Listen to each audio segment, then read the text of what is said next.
a pioneer in the world of rap, but now Slick Rick is in danger of being deported from the U.S. Slick Rick, whose real name is Ricky Walters, is dressed in a faded blue prison uniform and canvas shoes. Do you feel remorse for what you did? Yeah, I guess I would say I handled it in an adolescent type of a fashion, you know? He was convicted for second-degree attempted murder for shooting one of his security guards, his cousin in New York. He's a convicted felon.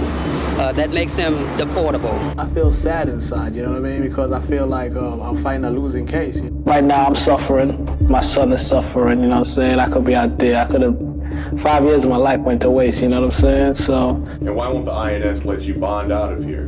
They say like I'm a flight risk. Richard Martin Lloyd Walters was born on January 14, 1965. Although he is widely recognized today as one of the greatest storytellers in hip-hop history and one of New York's most influential rappers, his story didn't begin in America. It began thousands of miles away in southwest London district of Mitcham. Rick's parents had emigrated from Jamaica to the United Kingdom in search for better work opportunities, and it was there that Richard spent the first decade of his life.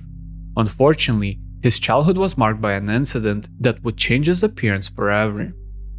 When he was only 18 months old, Rick got into a fight with a young girl.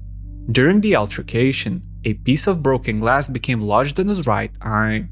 Despite multiple surgeries, doctors were unable to save his vision, leaving him permanently blind in one eye. As a child, he tried hiding the injury behind a pair of Ray-Ban sunglasses.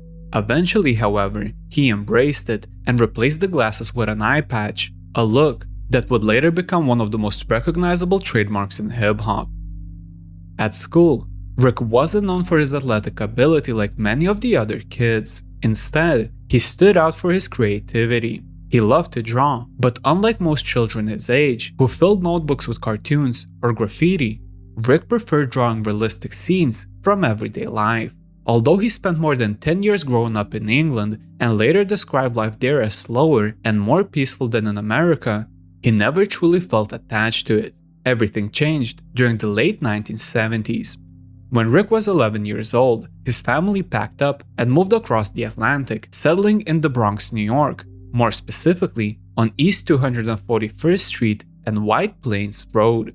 This address will become important later. Like many kids arriving from another country, Rick initially struggled to fit in. He enrolled at LaGuardia High School of Music and Arts, where classmates often teased him for his British accent and the way he dressed. Over